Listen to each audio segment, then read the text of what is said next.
This morning, in conjunction with the Florida Department of Health and the Florida Department of Environmental Protection, the City of West Palm Beach finally lifted the drinking water advisory for infants, young children under the age of 6, and other vulnerable populations in the City of West Palm Beach, the Town of Palm Beach, and the Town of South Palm Beach, which was first issued on May 28th.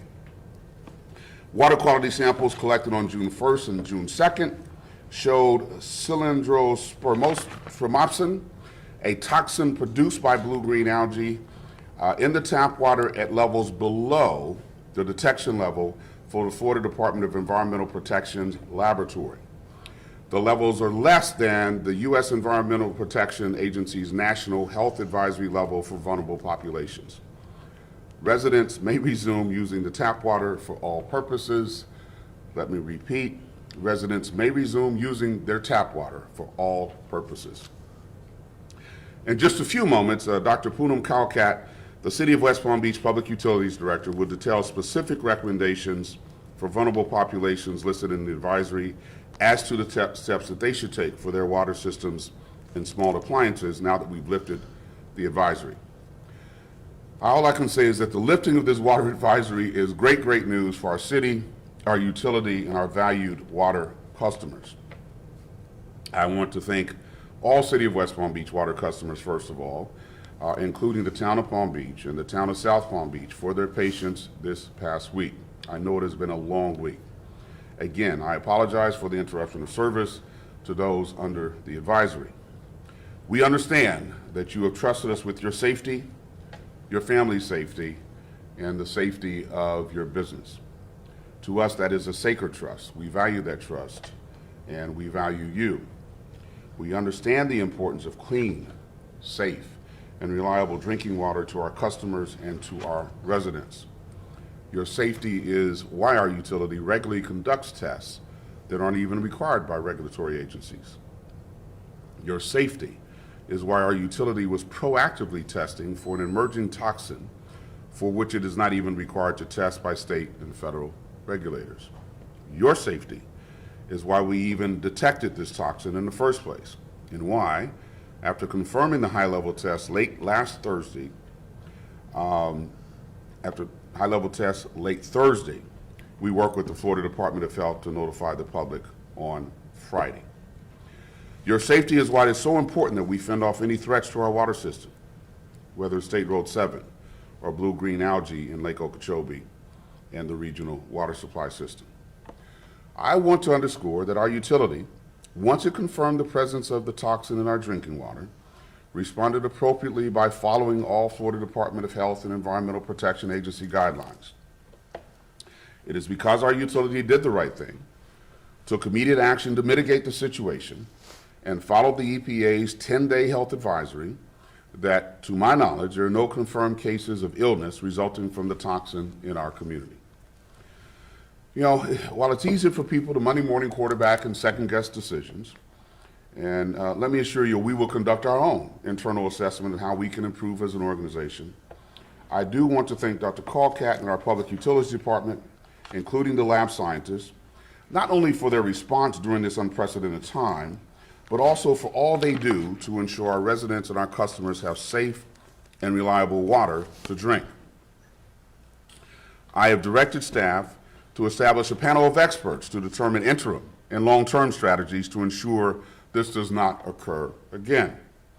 I also want to express my heartfelt thanks to the Florida Department of Health in Palm Beach County, particularly to Dr. Elena Alonzo, who was away on vacation, but I was talking to her into the late, even as recently as late last evening, as well as the team at the Florida Department of Environmental Protection, who work with the city every step of the way, from public information to the science and data, to lift the advisory and to help us get where we are today. Now, I do have to make one correction. On yesterday, I stated that it was the Department of Environmental Protection that seemed to be slowing down the issuance of lifting our advisory. I did learn this morning that it was indeed, that wasn't misinformation. So I apologize to the hardworking team at DEP, and again, thank you. We do appreciate all that you do. Now, as we said before, in the state of Florida, there simply is no playbook for handling this particular toxin by utility. We will be sharing our experiences over the last 2 weeks with the DOH and DEP as they work to develop guidelines for Florida utilities. Given changes to environmental conditions, I predict that this will not be the last time a utility in Florida hears of this toxin. I want our experience in the city this past week to be a force for good. My hope is that our utility and utilities across the state can learn from our experience and that any necessary regulations, if needed, are ultimately implemented. I also wish to extend my heartfelt thanks to Chief Brent Bloomfield and Parks and Recreation Director Leah Rockwell, who were able to establish and operate our water points of distribution on very, very short notice. In 7 days, we distributed 335,564 bottles of water. That's 216 pallets. We distributed to nursing homes, assisted living facilities, schools, homebound residents who are over the age of 50, the Housing Authority, several nonprofit institutions and homeless shelters. It was because of the city employees, the United Way volunteers, and vendors such as Sam's Club that we were able to make these points of distribution possible. You know, when learning of the task at hand on a holiday weekend, our city employees did not bat an eyelid. They leaned into the responsibility, the challenge ahead, and I'm so proud of them. They were there for the City of West Palm Beach organization, our residents, and our businesses when we absolutely needed them most. Chief Bluefield is joining us this afternoon. In just a few moments, he will speak about the POD effort. Thank you again, Chief. I also wish to thank again Palm Beach County Sheriff Rick Bradshaw for making his team available to fly our water samples up to Tallahassee for testing. This greatly expedited the return of the results. I do also want to thank State Senator Bobby Powell, Palm Beach County Commissioner Mac Bernard, and Palm Beach County Administrator Virginia Baker, and County Commissioner Greg Weiss as well, who all offered their assistance to the city in our time of need. When I reflect on the past week, it truly took a community to come out on the other side where we find ourselves today. For the West Palm Beach community and our partners, I will be forever grateful. But please know that we will use this experience as a learning experience. There are lessons to be learned, and we want to take advantage of this opportunity now that we have gotten the advisory lifted. We don't want to just return to business as normal without taking advantage of the opportunity to look at our performance over the past couple of weeks and learn how we can be better, how we can do better.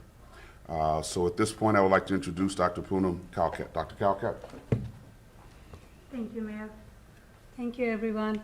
I really appreciate all of you waiting, bearing with us, working with us to make sure that we were able to provide you the right information at the right time. And sometimes that required patience because we needed to make sure we were getting the information from Department of Health, getting their confirmation and approval, as well as DEP. So right now, everyone can resume using the tap water for all uses. It is recommended that customers that are of the vulnerable population flush their waters faucets for 5 to 10 minutes to try and get any water that may have been sitting, if it hasn't been used during the advisory, to get it out of their plumbing. By running all hot water taps as well as cold water taps. Open any remaining fixtures such as hose bibs, external faucets, or fixtures not used for drinking for at least 5 minutes to finish the plumbing system flushing. Customers in these vulnerable populations should also change water filters, including the ones that are on the refrigerators. If they have any ice makers or water dispensers, throw away all the ice. Empty and clean any devices or small appliances like vaporizers, humidifiers, CPAP, pet water, coffee makers, or other healthcare devices that may have come into contact with the water during the advisory. And throw out any food, drinks, baby formulas and medicines that were made with or came into contact with the water during the advisory. I also want to let you know the city will actually increase its routine sampling activities for cyanotoxins in the raw water as well as finished water. And we will work very closely with Department of Health as to whatever their recommendations are. And like the mayor said, with the Department of Environmental Protection for any future as to whatever the playbook is given to us and the guidance that's given to us. I think next is, Frank, please, talk to us about the pod. Good afternoon. Assistant Fire Chief and Emergency Manager Brent Bloomfield. So I just want to give you a quick update on kind of what the mayor already said, but we did go through 335,564 bottles, 216 pallets, at a cost of $63,493. We also received 14 of those pallets from Palm Beach County DEM, and we're grateful to them for that. We did distribute to multiple places, non-for-profit organizations, homeless shelters, even the Housing Authority. We distributed water to them as well. We are thankful to the mayor. The EM team is thankful to the mayor, city administrator, the city commissioners, and also the city leadership who trust us to make things happen and let us do what we have to do to make the city as safe as possible. To kind of give you a quick timeline, on Saturday morning, starting at 6 a.m., we started acquiring water through several different locations throughout the city, Home Depot, Cheney Brothers, and then we ended up at Sam's, and Sam's was a great partner for us. They actually had enough water to sustain us for the first several days through Monday, through the holiday. We didn't have a lot of vendors that were available throughout the holiday, so Sam's was a big part of that. Then on Monday, we decided to spread out our dispensing to other locations. We ended up doing Coleman Park, Phipps Park, as well as Gaines Park. The reason why we choose Gaines Park as a location is because it's a centralized location. It's already an approved pod for after hurricanes, and we already have a MOT plan for that area. We've been asked, on occasion, why did we choose Gaines Park, and that is the biggest reason why, because logistically it is the best place for us to do a pod in the city. I would like to also extend a special thank you to Sheriff Bradshaw and PBSO Aviation Division. I was part of that, going over there and making sure that we were loading the water samples and taking them up, and they were fantastic, and they did a great job for us. I want to especially thank the city employees and the United Way, because without them, we couldn't have made none of this happen. They gave up their Memorial Day weekend to come in and help the city, and this really does show when we all come together as a city what we can accomplish, and we can accomplish great things. And I just want everybody to understand that, we had up to 90 employees this last weekend over Memorial Day that gave up their weekend so that they could make sure that we got the water out to as many people as possible. So I just want to make a big thank you to them as well. So thank you all, and I appreciate it. There is one final thank you I want to make, and that's to the media that's in the room. Without your help, we could not have gotten our message out as broadly as possible. So thank you for helping us to communicate with our public during such a crucial time. And with that, we'll take any questions you may have. I have a question for Dr. Calcott as well, and I probably have a follow-up as well. Dave Bowman, WPTV. Specifically, what have you done that in layman's terms that they might understand to reduce the chances of this happening again? so a couple of things we have taken care of. We already monitor all our conveyance canals as well as watershed. We also check upstream of where we get our regional water. So before taking any regional water, we check that on a regular basis too. So we are going to continue doing that.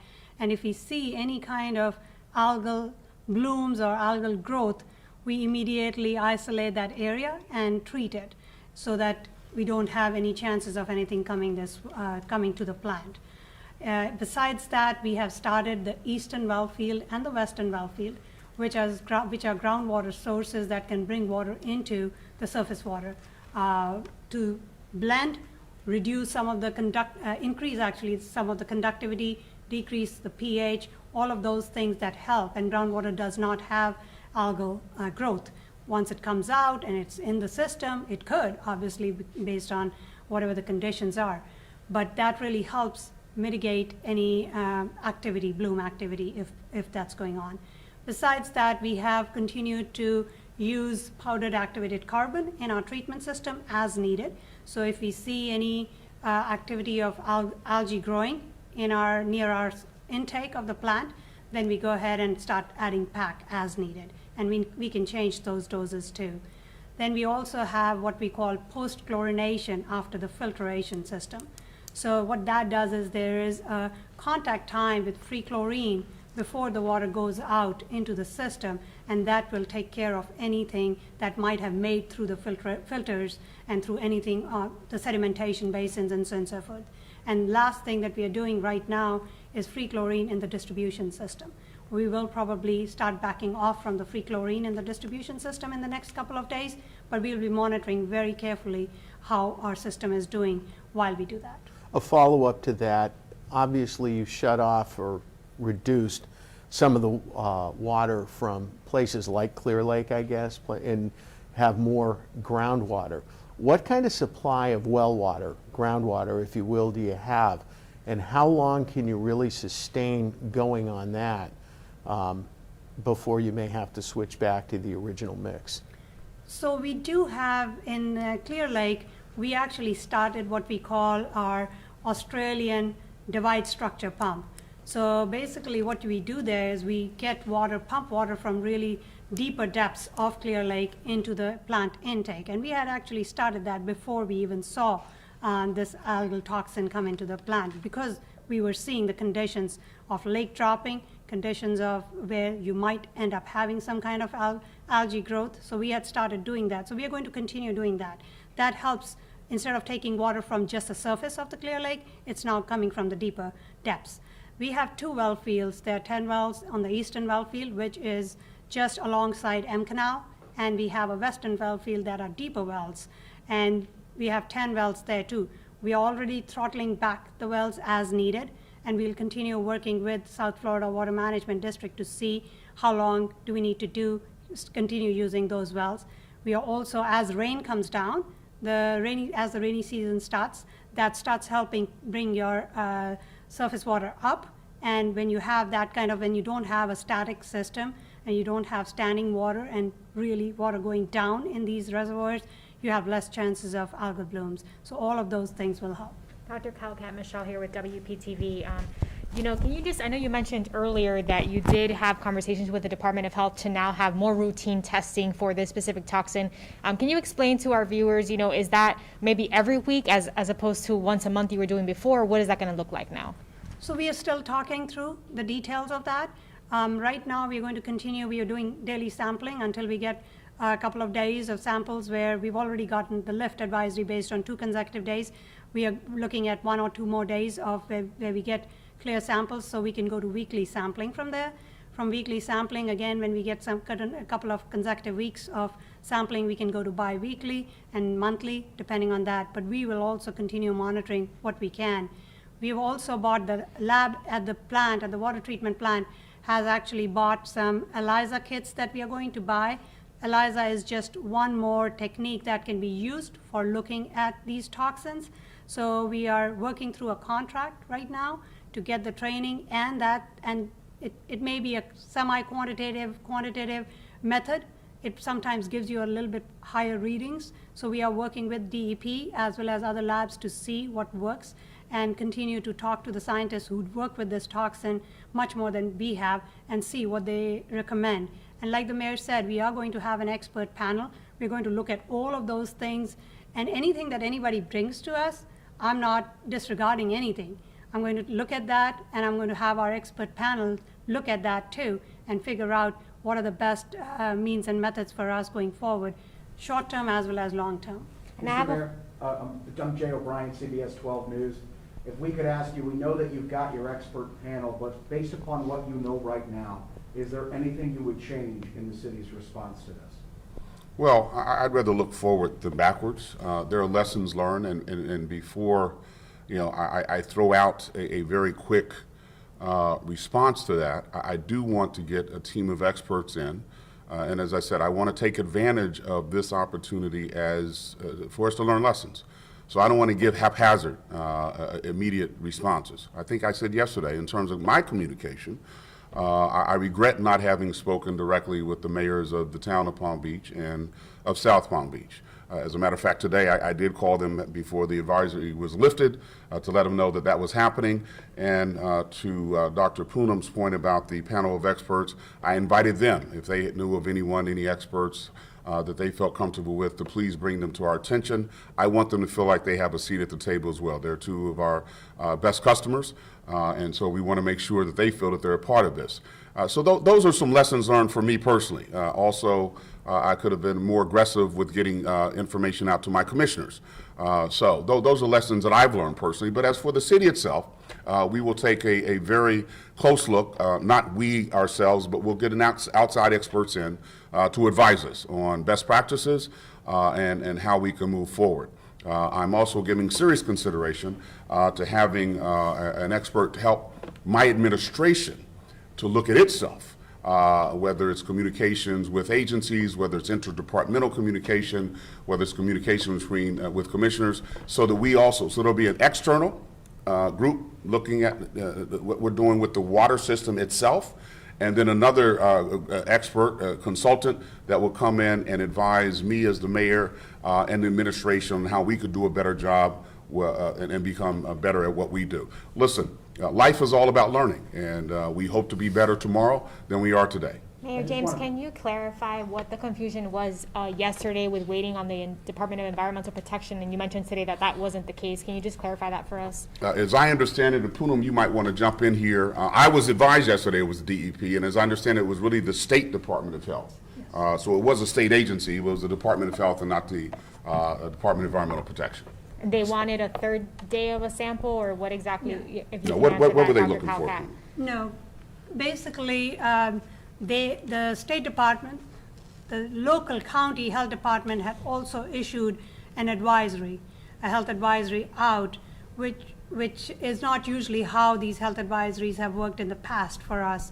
So when they had issued that, they needed to lift that before we could lift ours.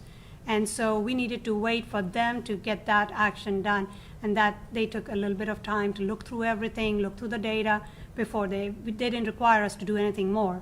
But it was just that they were waiting to get some of that data, looking at it more carefully when the State Department told them that yes, local county health department can lift that advisory. As soon as they lifted it, within minutes, we were ready to lift our advisory, and you might have received both advisories pretty much a couple of minutes apart or so.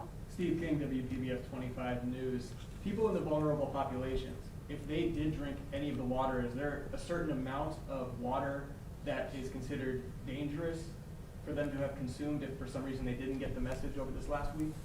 The EPA guidelines say that 10 days of advisory, which basically is that the levels that we were seeing, if somebody, even in the vulnerable population, was consuming that for 10 days, that should not be harmful. Again, I can't say that because I don't know what vulnerabilities people have. Physicians are better equipped to say something about that. But once we started putting chlorine, free chlorine in the system, and the free chlorine got out into the system, which was probably by Sunday or so, we would have already started taking care of the toxin and removing the toxin from the distribution water system. Doctor, one of the things you mentioned today are the steps people can take. Among them, flushing the system, throwing away ice. Most of them seem to be relatively easy things to do, except changing filters on that. I don't know what the price of filters are, but I've changed filters, and they can be a little bit more work. Is there any danger if somebody takes all the steps that you recommended but doesn't change the filters? Is there any level of risk involved? Based on the advisory, based on the lifting of the advisory, based on what Department of Health has told us and what EPA guidelines say, I would stick to changing those filters also, because they may have, if somebody was using that water and they are vulnerable and that water got into the filters, that could be a possible way of, that could be endangering their health. So I would not advise to Mayor use that. James, can you comment on the city's notification system? I know a few hours after the media advisory went out today, an email and text also went out to residents. Can you talk about whether or not those gaps in between the media advisories and those alerts will kind of shorten over time in the next, if there's ever another situation where you have to get communications out? We will work on that. Again, we will look at communications as part of our internal review of our processes, and, you know, try to become more efficient. Again, I can't overemphasize the fact that the city will be taking advantage of this experience. And we'll try to make some lemonade out of the lemons. The lemons were what people had to go through over the past week. Very unfortunate, but we don't want this opportunity not to go, for us to learn lessons and be better next time. Mayor? Yes, sir. Question about the water. I think it was you that mentioned that it was $63,000, and what I'm wondering is, did the city get water donated to it, or did it bought the water for $63,000, the water that you distributed? Most of it, right? I mean, do we get any, well, we got some from the county. Yeah, so the $63,000 is what we spent on the water that we purchased. We had another 14 pallets that was given to us from Palm Beach County Department of Emergency Management as well. So the majority, the brunt, 180 or so pallet, 190 so pallets was what we did, we purchased. And I imagine water distribution ended today. What happens to any leftover water that the city might have purchased? We actually are going to keep that on in reserve for hurricane season. Hurricane season, of course, started this week as well. So we keep that in reserve for our upcoming, if we have to open another pot after hurricane season, or if we have to internally have water because of hurricane season for the employees. Mayor, I had another question about the Department of Environmental Protection. Yes. Did they reach out to you and say, hey, look, you know, you pounded on us in the press conference, and it wasn't us? No, they did not reach out to me. How do we find out about that? They pounded on you? Yeah, I got a call yesterday from DEP asking me why did we say that DEP was not helping us, and I told them that's what was the information that we got. So talked to DOH and DEP, and finally we figured out that it was DOH at state level that wanted to look through some things a little bit more before they would be able to release their lift their advisory, and before we couldn't lift our advisory before they had lifted, because that would cause more confusion. Mayor, where is this $64,000 coming from, and what kind of a bite does it take out of whatever budget it's coming from? I imagine we got that from our reserves. Actually, there may have been some reserves in utilities, I'm not sure. But our city administrator, who was very adept at finding funds when needed in emergencies like this, will figure out which bucket to pull it from. I don't know specifically which bucket we pulled it from at this time, but obviously it was money we had to expend. I mean, there was no reservation about doing that.